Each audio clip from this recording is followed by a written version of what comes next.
तक का मकबरा। ये कब्रें हैं, पता नहीं किन शहजादों की हैं।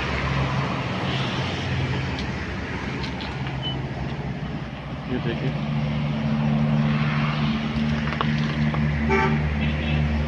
कोई तारीख लिखा नहीं है।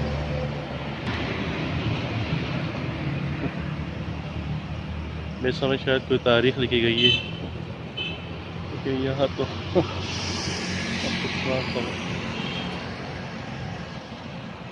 भाई पता नहीं क्या तारीख है।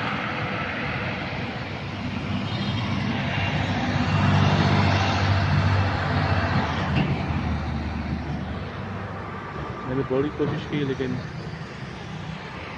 कोई फैन को कोई तारीख लिखी नहीं है। ये किससे पूछे, बस ये अटक का मकबरा है।